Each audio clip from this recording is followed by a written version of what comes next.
Good, and we'll go from there. So, Well, we'll start back with Aunt Edna. Okay. Aunt Edna's life was very, very sad.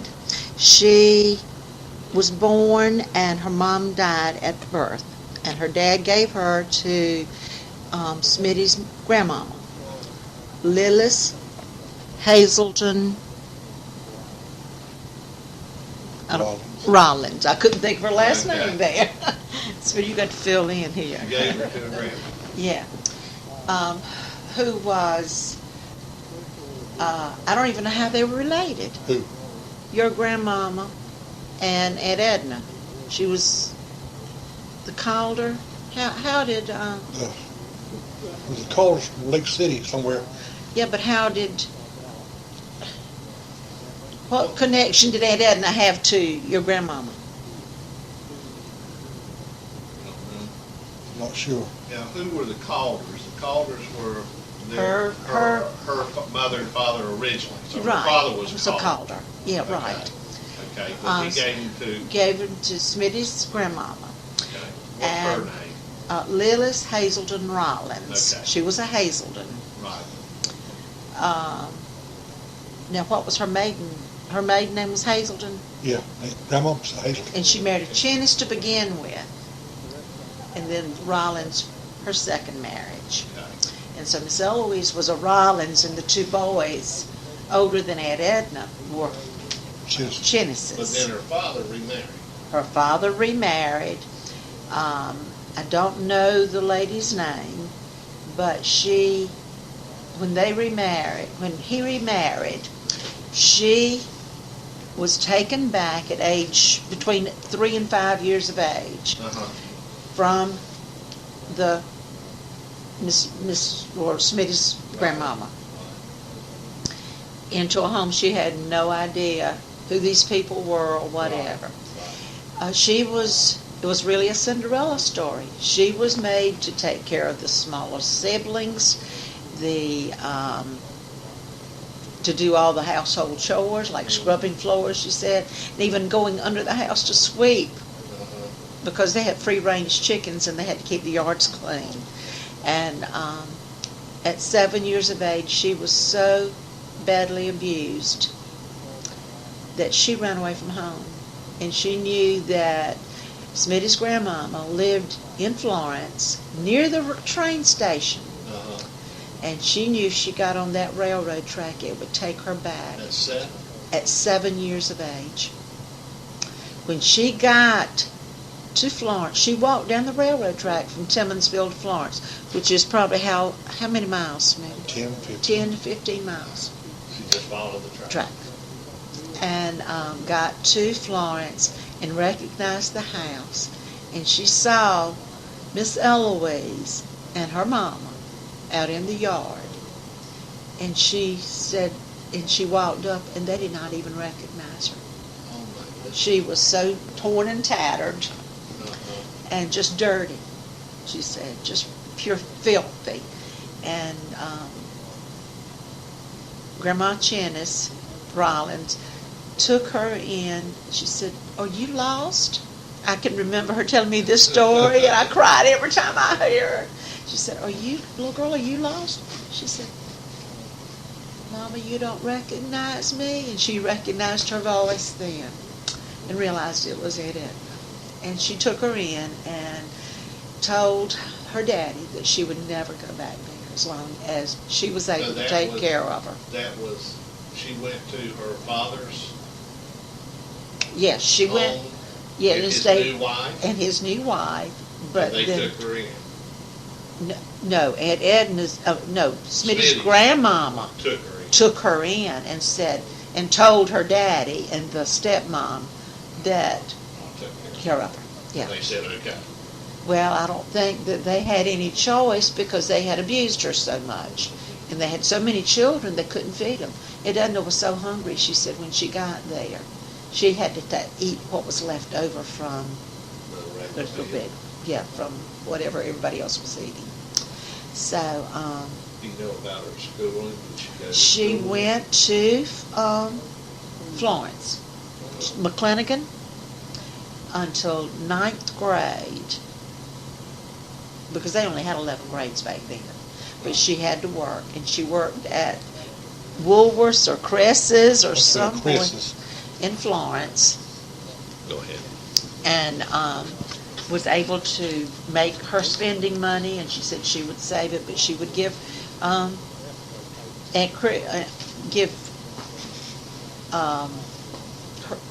she called her mama. It was really Smitty's grandmama, Right. Miss Eloise's mom. Money to help because she felt like she was supposed to. Right. And I don't know how she met Uncle Jim. You know, I don't either. But I do recall her saying that some of the Navy guys, there was a dance or something, and when they were in Wilmington, they would come to Florence because that was the next biggest town other than Myrtle Beach. Right. And that's somewhere at a dance they met. Uh-huh. Yeah. And she got married when she was like 17. And she was ready. I guess she and Uncle Jim just Hit it off, they hit it said. off. When they saw each other, they knew that they were supposed to be together. And said he was her sweetheart from the very beginning, Uh-huh. you know, and they just had that mutual understanding. When he had to leave to go back to war, whatever, wherever he went, and she got to be real close to your daddy. And what was the oldest brother's name? Vernon. Yeah, Vernon. We were trying to remember his name, couldn't. Vernon. And what was his wife's name? I'm not sure. I've got it in the records. But anyhow, they were all They were real close. Yeah. That family was very close. She said that she felt for the first time that she had a family that she actually belonged to. You know, she was, but she loved Miss Eloise. She loved, and she called them her brothers and sisters. She didn't even respond to the Calder family at all. And it was not until after Uncle Jim died that she came, asked Smitty, she had found out that her biological brother had died, and asked Smitty if he would go with her to that funeral because she did not want to have any confrontations with Right. anybody. Right. But she wanted to go to his funeral. Well, she just felt obligated. Yeah. Well, you know, her story of meeting Uncle Jim is kind of like Mom's. I don't know if you were aware how they met, but Dad was, you know, it was military age, and I don't think he may have been in the, like Uncle Jim, he may have just been in the military at that point, but if he did, he'd just been in it a short period of time. But he was a good skater. He was a good roller skater. Mm-hmm. And so he was at the roller rink, and there was a woman, a lady, girl, that caught his eye. And so he went over to her and said, and apparently she couldn't skate very well at all. And he said, "Would you like me to show you how to skate?" And she said, no, thank you. Well, Dora Helen was over there within earshot. And when that girl turned and walked away, Mama walked over to him and said, "You can show me how to skate." Sounds like your mama, yeah. And from then on, it was kind of like Edna and Uncle Jim. They just really hit it off. And then, of course, Mama and Aunt Edna hit it off real good. Well, so that just Yeah, solidified they everything. They double dated. I do remember that. And when they got, the two couples were married, the men had to go off to war. Right. And Edna and Dora lived together. And you were in the I picture. came along. Okay. And she helped take care of I you remember during. Mama telling me that Aunt Edna took care of me Yeah. when Mama had to work, or they Yeah, it was you were a always- joint child. I was a joint child. You were And you know, shared. I did not realize that. Now, I knew when I got older that Aunt Edna would sometimes I'd go over and when they were on Blandy Avenue in Virginia, and Aunt Edna fixed cheese eggs. Yeah. And I wouldn't eat eggs, but if Aunt Edna fixed cheese eggs, I'd eat them. So Mama wanted me to go get those cheese eggs. Yeah. But I remember that was the one real thing I remember. I don't remember I just remember the concept of cheese eggs. Well, she made the best macaroni and cheese in this side of on the East Coast. Yeah. She loved to cook with cheese. And so that's my first memories of her were basically taking care, and I don't remember hardly any of the details, but I do remember she took care of me. Yeah. Well, she and Uncle Jim, she got pregnant one time, and at 6 months of age, that's before doctors and a lot. Right. It was before, Smitty was born in 42, and I think this was like in 37, 38, 39, Right. somewhere in that era. They didn't have the medical Right. care that they needed. Right. And she started throwing up and just got so dehydrated and so, not early onset nausea, but it was in the last trimester. And so the baby was born at 7 months and did not survive. Did not make it. And they never had any children. They had never had any more. And so that's the reason she was so close to you and Smitty and Marilyn and Betty and Rose. Right. She just felt like those were y'all were her children. Yeah. That she did. Adopted family. Right. Yeah. Well, And I've got some pictures of her that I want to show you when we get to that. But she loved. She talked about the Stokes family all the time as her family. Uh-huh. So when she married into the Stokes family, it was her family. Yeah, that was hers. But I was, I knew that Uncle Jim and my dad were real close, and I knew that Mama and her were real close, but I really didn't know the background of why or how. Yeah, well, it was so that's wonderful. that military connection with the brothers going off to war, the wife back at home taking care of you, Right. and Uncle Jim got Dad, I think, several of his jobs. I believe my dad moved to Richmond because Uncle Jim had a job up there. Back then, jobs were kind of hard to come by. Right. And I think Uncle Jim got him a job. I think Dad ended up with the state. He ended up in the state, but up in Virginia, I'm not sure who he was with. But Uncle Jim started out with eventually. Uncle Jim started out with I believe the name of the company was Stone Webster. Book business. Right. But then later he got a job with the state of Virginia. I do remember. You're talking about Uncle Jim? Yeah. Okay. I do remember Aunt Edna saying Uncle Jim worked in a bakery. That was in Florence. In Florence. Yeah, that's when they were. Yeah, he would. Done. Yeah, that's when they put Dad in the oven. I hadn't heard that story. Well, Dad was little, and he pestered the heck out of him because he wanted to be around them and with them, and of course Vernon and Jim were older, and they didn't really care, so they liked to kid Dad a lot. And so Dad told me, he said, and what they did, and he was little, but he remembered it. He said, I guess I pestered them till the point where they picked me up and put me, of course the oven was cold, they were baking bread, but it had been off all night or something, or all that, and put him in that oven and scared the poo out of him. That was that Hansel and Gretel story. Yeah. And Dad, from one of the main things that I remember about Dad is he was claustrophobic. He could not be in a tight space, and he swears it came from being stuffed in that oven. And they closed the door on him, and apparently left him for a little while, long enough for him to get really scared. But after that, when I was a young boy, Dad would not.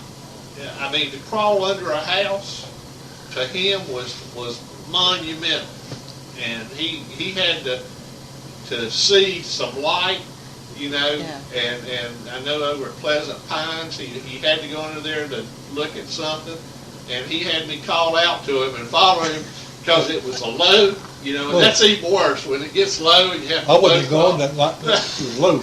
And, you know, Dad said he wouldn't go in the MRI, you know, when his final days were coming.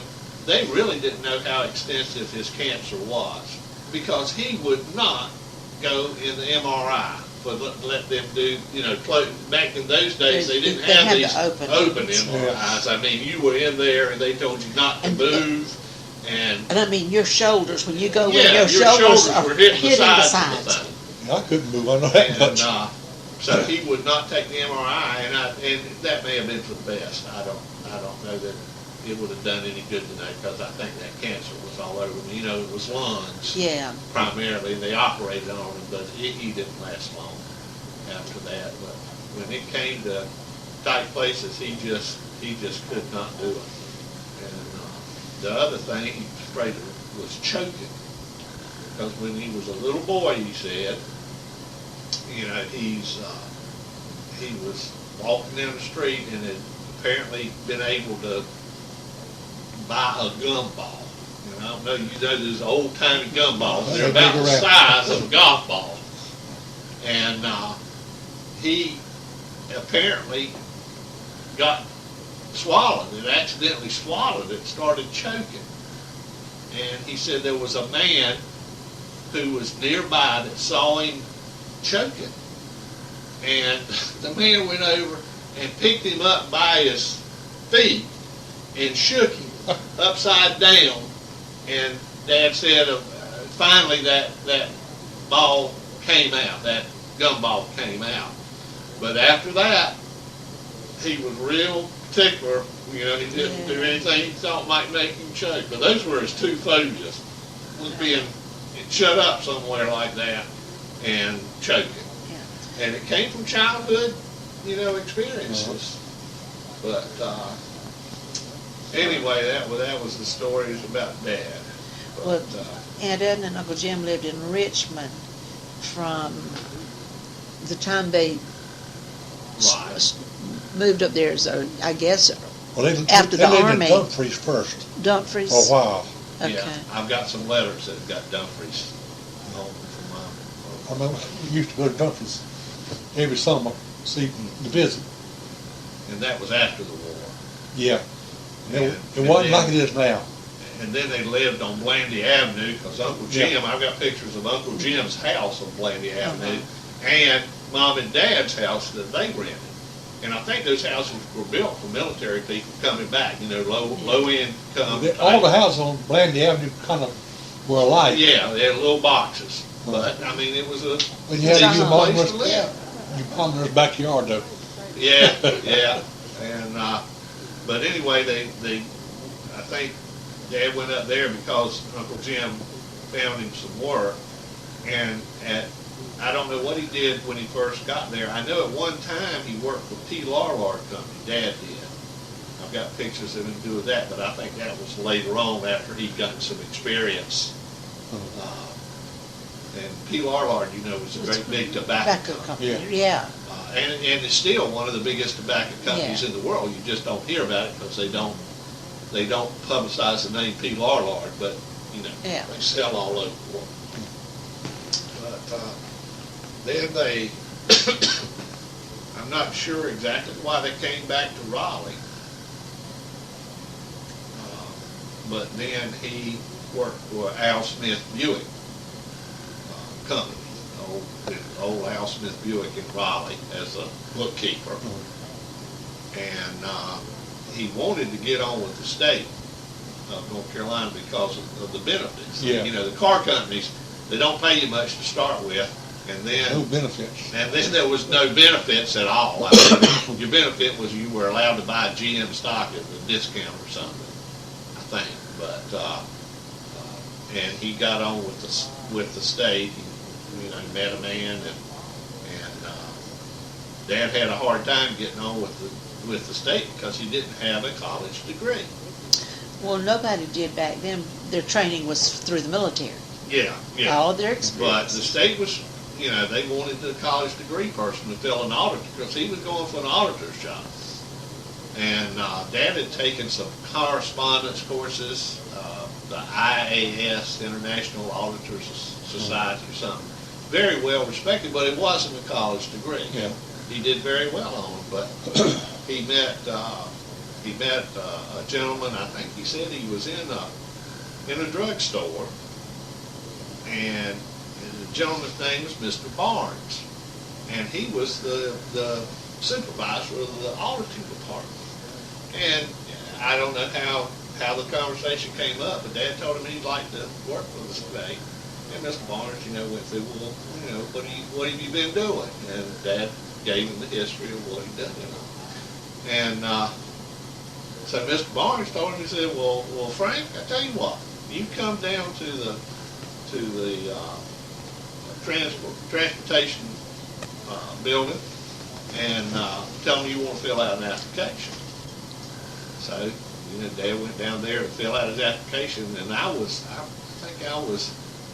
may have been around 8, 9 back then, and we lived at Glenwood Gardens Apartments in Raleigh. And, of course, I didn't know what was going on, but Dad went down there and told me he filled out the application, and the guy took it, ran over and said, okay, we'll be in touch if we need you. And, put it in the, not the circular file, but the don't worry about the file. And so he called up Mr. Barnes and thanked him. And Mr. Barnes said, well, did you go down and do what I told you? He said, yes, I did. He said, well, what did they tell you? He said, well, they told me they'd call me back if they needed me. And Mr. Barnes said, well, you just wait. I'll be back in touch with you. So Mr. Barnes, Dad told me he found out later, Mr. Barnes called him up, and they told Mr. Barnes, they said, well, we don't know why you sent him down here to start with, because the requirements are a college degree. And Mr. Barnes said, yeah, but he's been in the military, he's had several jobs in this field, and he seems to be like a sharp young man. And the guy said, well, we can't hire him if he doesn't have a college degree. And Dad told me, Mr. Barnes told him, he said, well, I tell you what, he's starting Monday. So you do what you need to do, but he's going to be in here on Monday to start work. And Dad was very loyal to the state and Mr. Barnes, and from the day he went to that job, he just was, and that's where he stayed the rest of till he retired, was in the audit department. And of course Mr. Barnes retired, probably 8 or 9 years later, but that was just, if it hadn't been for Mr. Barnes, Dad would have never gotten on with the state. And back then, the state didn't pay real well, but they had good benefits. Oh, yeah. That's what they tried to sell you on. So that helped out a lot. But I don't know when Uncle Jim got on with the state of Virginia. I don't either, But see, Aunt Edna worked in a drugstore. Yeah. I remember knowing that Aunt Edna worked in a drugstore. But it was the counter. Yeah. How they had the sandwiches. Sandwiches, shakes. Yeah, back in soda days. Back when you could go in and get a real soda. Right. Good sandwich. But she worked there until she retired. So, she was on her feet a lot. Yeah. And she really mourned a lot for Uncle Jim after he died. Oh, yeah. I can imagine, because they weren't really sure what killed Uncle Jim. He had some kind of blood problem. I think it was finally uranic poisoning. Yeah. That's what I heard. Uranic poison. What is that now? Is that something to do with the kidneys? The kidneys? Yeah. But I remember, and I've got a letter that was the night he died. I think it was the day, right when Well, he wasn't in the hospital very long No, with all this. no, and it surprised It me was because sudden. to me, he was still not young, but he wasn't supposed to be dying. Well, And- he had, they had worked at the beach, Right. managing those motels. Right, they'd been running a little motel And for 3 summers, that was their part, summertime job, yes. yeah. Well, he had gotten on at the warehouse What as- warehouse? down here at Hemingway.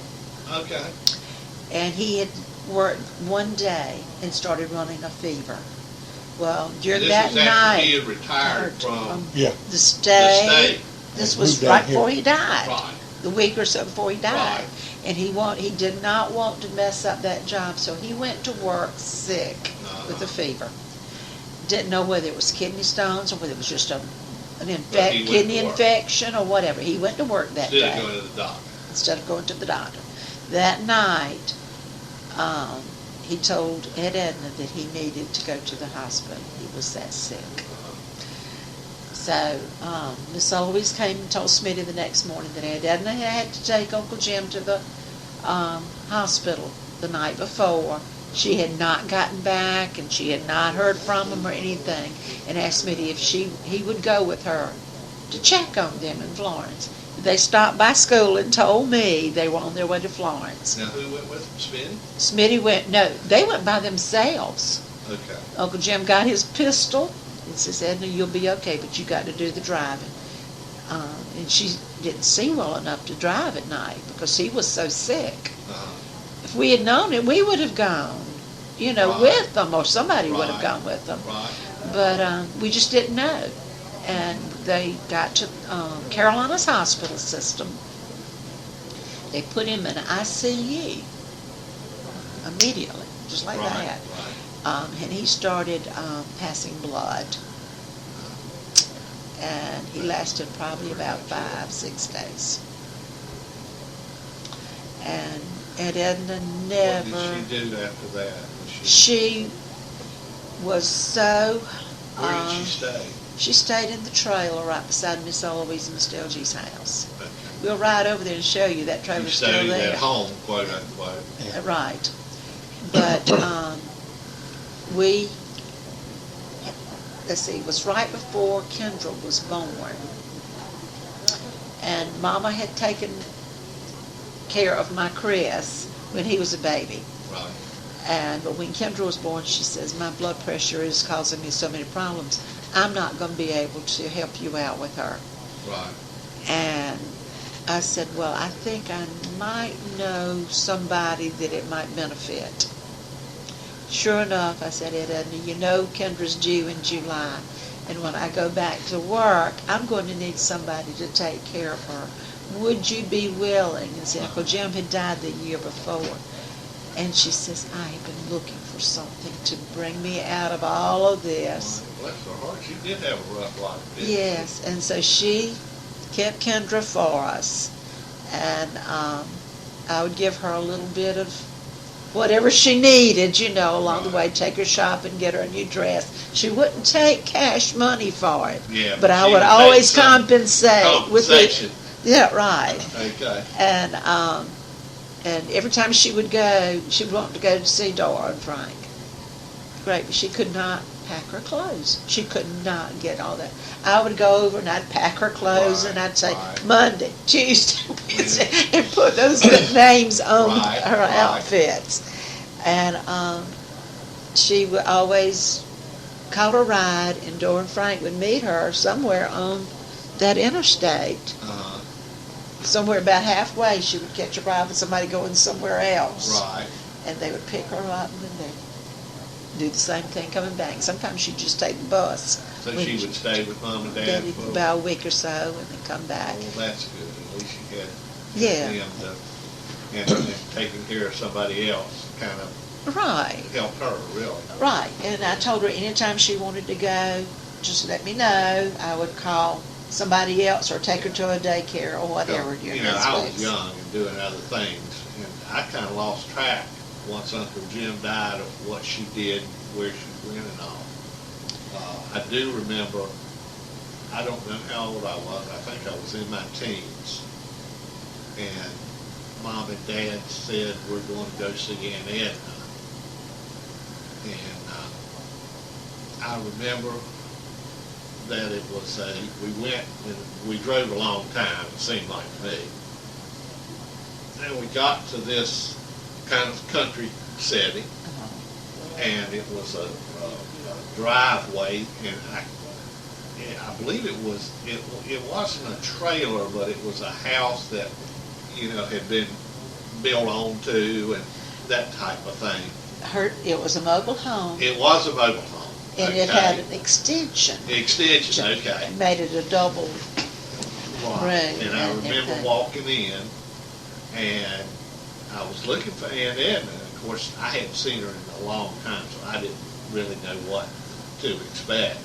And there was about 5 women sitting in lounge chairs, Lazy Susans or whatever. They had about 5 or 6 Lazy Susans in there, and all these women, older women, were watching TV.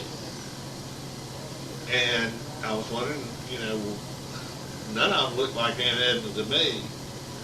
And so Mom and Dad were talking to the woman that ran the facility. And what it turned out to be was a lady who took in elderly women. Edna lived at the nursing home. That's what, yeah. Yeah. Okay. And Edna had a cubby hole back in the back, a bed that it looked like just a curtain that, for privacy and all. But this woman took care of them, if they needed changing, or, they had various degrees of capabilities. But Aunt Edna at that time, she was so emaciated, I guess, right, would be the word, that she could not do anything for herself, and she was almost in a fetal position. Okay. And she kept saying, oh, owie, owie. She was in a lot of pain. And I could not, and of course the lady told Mom and Dad, said, well, she's not really in pain. She's just saying that. And I was young, but I didn't believe that. But apparently back then they didn't give them morphine or anything. You just basically had to accept whatever came your way, because to my knowledge they weren't giving her anything for it, but she was saying owie, owie, owie. And I think that was a lot of that, though, was arthritis. Yes, she had arthritis. Arthritis, Right. really bad. Well, morphine helps that too. But anyway, that was just, to be a young person that never having seen anything like that, it was traumatic for me. Okay. I mean, It I hate to died believe, in but 98. She died in September of 98. 98? Yeah. Because Chris and Beverly got married, were getting married in October. And she stayed out at Ailita's, which is this place you're talking about, probably. 4 years? Something like that. Mama was out there for 5 years. 5 years, yeah. So for about 9 years, we had Smitty's mama and Aunt Edna Well, I out thought there. she passed away a good while before Dad did. You sure, what, 89? Mama died in 86. Yeah. And Miss Eloise was out there. You might have gone with them to see her, too. So you think maybe I've got Aunt Eloise mixed up with... Uh-huh. I don't know, could be. Probably, Well, because... I could. I'd always thought that was Aunt Edna, but I could be Well, wrong. Aunt Edna probably took y'all out there to see Miss Eloise. I don't think so. But Aunt Edna went to the same place, but she died in She September. went to the same facility? Mhm. And we were just fortunate enough to get her in because Ailita remembered her from while Miss Eloise was out there. I bet it was Eloise. I bet it was. And you would not have known her either. Yeah. She died when she was in her 60s, but she looked to be in her Yeah. 80s. Yeah. She had had so many strokes and all. Okay, well, I'm glad to get that straight, because I've been thinking all this time that it was Aunt Edna. Well, where did Aunt Edna? She passed away at the same facility? Right. She was in the hospital. And they thought she had a brain tumor. They wanted to drill a hole and put a shunt in, and Smitty had the power of attorney, and we went to her and said, Edna, this is one of your good days. We need to know what your wishes are. Right. She says, do not do that. I said, well, they're saying that you've got some problems, and it might affect your brain, and you might not know us, and whatever. She said, I know you now. I said, and they had to get the hospitalist. It wasn't a hospitalist, but it was a person that was responsible for patient care to come in and confirm that she was lucid enough to give Smitty her medical and her power of attorney for everything. Right. Healthcare power of attorney. Right. And so, and at that time, she wrote down everything she said. So she was lucid. She says, I do not want this thing in my head. I do not want anybody to put me on life support. I want to be kept comfortable. Mm-hmm. And that's all she wanted. She says, I have lived a good life. I'm ready to see my gym. I'm ready to see my sister. And, I'm going to start crying now because it is really. But she says, I don't want all of that. I just want to have the rest of my life. I want to live it as the Lord would have me to live it. And go when I'm ready to go. ready to go. Smitty went out to see her on the Friday that she died. At lunchtime. He would always take his lunchtime and run out to check on her and talk to her, whatever. And they were sitting at the table, or they're getting ready to eat. And she says, I don't feel like eating anymore. And Smitty says, well, Edna, I've got to go back to work. Will you be okay? I'll tell Bonnie to come by and check on you when she gets home from school. Well, Smitty came straight, because it was only like 15 minutes from where Alita was to my school. He came by and says, Aunt Edna's not doing good. I want you to go by and check on her. When you leave here, go by there first. Well, it wasn't 15 minutes before Smitty called me back and said she had passed away. Well, that's good. She had had a heart attack, I guess. That couldn't have been her then at that home, hardly could it? I believe that might have been Miss Eloise. Okay. Because Mom would have gone to see her too if she could. Right. And I think the impression I got that time was short. That's the reason, they wanted to go now, because they did, we don't go. That had to be in the summer, because on August the 26th, they took Miss Eloise to the hospital of the year she died. That was in 86. Then that's more likely then. And she passed away on November the 1st. Do you have any pictures during, the only pictures I've got of Aunt Edna pretty much are when the military years. I'm sure we do, and I did not pull any out. Don't worry about it now. Don't worry about it now. But we will. Who's that? Got a box of pictures I had. They didn't allow me to go to Hawaii. Well, good. I'm glad she got there. And she went on several times, but... Well, your mama and Aunt Edna went with Marilyn to Europe. I know. I've got some pictures of that. Okay. Yeah, they were gone for 3 weeks. Yeah. And so they had the best time. And Miss Eloise was so jealous that she couldn't go because they couldn't take care of her in her condition, because she had had those strokes. But she pouted so much because she couldn't go along with those ladies. But, anything, any historical documents, I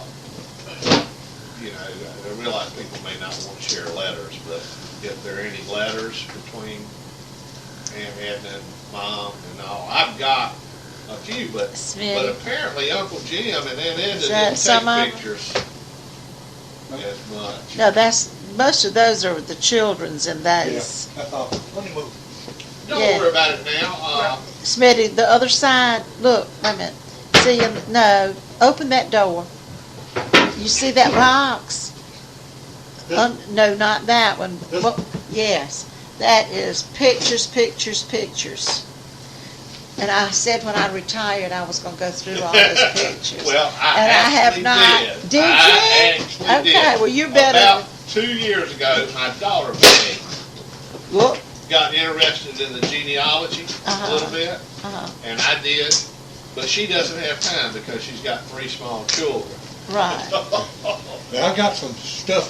But I started, and Mama had pictures, but she'd never let you handle them and do it. She'd show them to you, but Yeah. and back when she Got was trying full to of show them. me, Yeah. oh See? yeah, Look at all that. But I have digitized what I've been doing. I bought a photo scanner that's kind of like a printer, but it's more detailed. And I've gone through everything that I could find that Mama had. So much of that gets thrown away. You know, when a generation passes, the next generation keeps things, but it seems like the second generation down, it gets gone. Or, Well, see, that was Mr. LG now, and Miss Eloise. oh yeah. Let me turn this light on, it's dark in here. I got something from Uncle Jim was in the service. That was Mr. LG. That's Miss Eloise. Smitty is in there somewhere, but that's Marilyn. Oh, that's Marilyn? Yeah. Where Smitty was in that group, but that was Mr. LG's family. And see, that was Mr. LG's mama and daddy. So these were some old pictures. And that was Mr. LG when he was, he was in his Navy uniform. Right. And his brothers and sisters. But I wanted to, that's the kind of old stuff. I know what you mean. But And I'm not- These are I current, didn't these even, mostly current children pictures. I got that album in there, that's an old one, isn't it? Yeah, wherever you put some of those old things from your mama. but you know, it so But I will much go gets thrown through. out, Yeah. and people just don't know where it goes. Well, And sometimes, like you said, somebody remarries, and the old pictures get thrown out of the other family. right. But I am one that has kept pictures.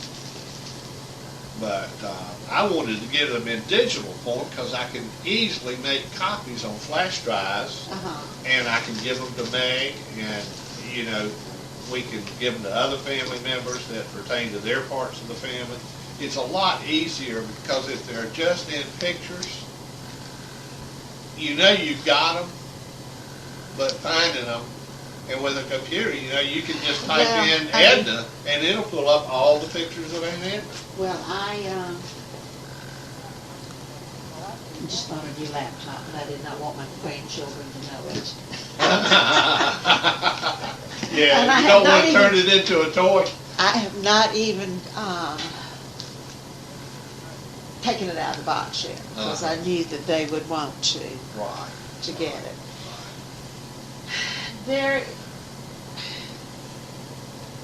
We have some old newspaper clippings that I would love for you to scan Okay. from D-Day. We're going, from things that Uncle Jim saved. Okay. And they're in my attic, and that's my next job. Well, I tell you what, Whenever you get a chance, but I felt I just had to do it. I just, Well, like I said, I'm going to do. You got this lip. Smitty's getting to be an old man. Well, hey, I can't say anything. Smitty, I'm that's wearing our wedding brown shoes and pictures. black pants, so. Jane did laugh. She said, "You didn't put on your dress pants." And I said, "Honey, I was grabbing whatever I could." That password had me so discombobulated.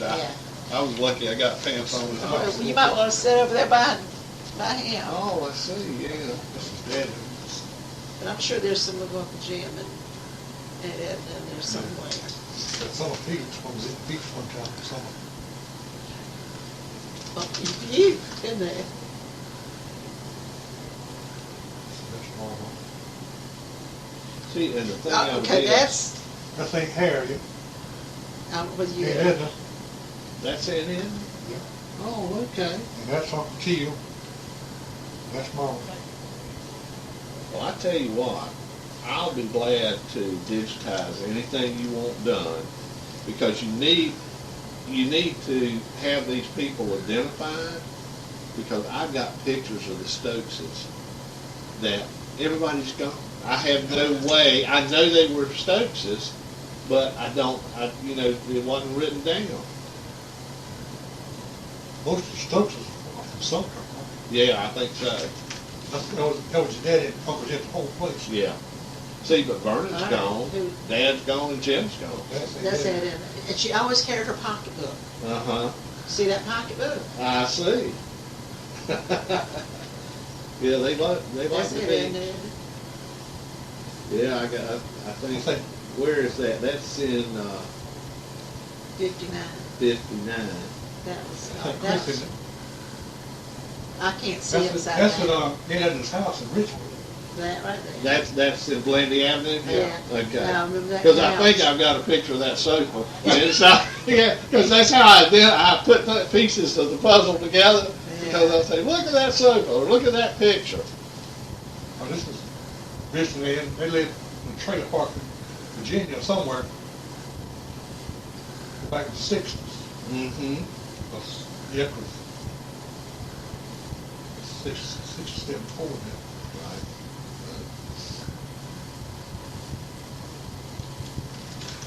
But you get 2 generations down, and these pictures won't mean anything to people, because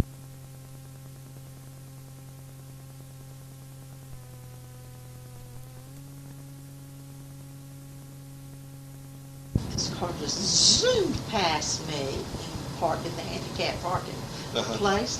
The lady jumps out of the driver's seat and hops in the back seat of the car. And I said, that's strange.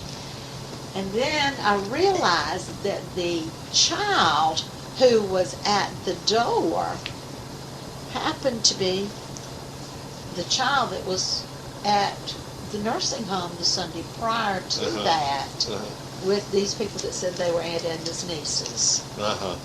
And he asked me, he says, would you like to buy a cupcake to help my blind grandmama? I said, not today, honey. I said, I think maybe your grandmama, is that the lady that's sitting in that car over there? And he said, yeah. He says, how'd you know that? I said, well, I just saw her get out of the driver's seat and hop in the back seat of the car. Who drove you over here? The old blonde lady. He said, oh. Oh. Okay, cancel that. Just scratch that. Yeah, right. But I'm just saying that some people are just gold diggers. Right. They don't want to do anything for themselves, but they want opportunities to do. And these were her brothers? I don't know whether brother or sister's children, but they claimed to be Aunt Edna's nieces. There were 2 and they of thought them. she had money. So, but anyhow, we tried to, Aunt Edna was eager and hungry for any kind of attention she could get. Right. And they were trying to take advantage of it. I'm glad you were around, I'll tell you that. And so Smitty Smitty kept telling her, Aunt Edna, anytime you need anything, all you've got to do is tell Alita. She will get us, and we come every week, sometimes 4 times a week, sometimes 5. But we're always over here 2 to 3 times a week. Right. And I mean, that was when you working and have a family, and I had Mom and Daddy and them, but Smitty did every day or everybody so. gets busy doing with their own family, and unfortunately sometimes. But we never neglected her. We made sure that she, but the thing about it, Edna had gotten to the point, the reason she had to go over there, I would fix her supper, take her plate to her, put it in front of her, she was sitting in her recliner, put it in front of her. She says, I'm not hungry right now, I'll eat it in a little while. I says, well, Edna, don't you want to come back and spend the night with us?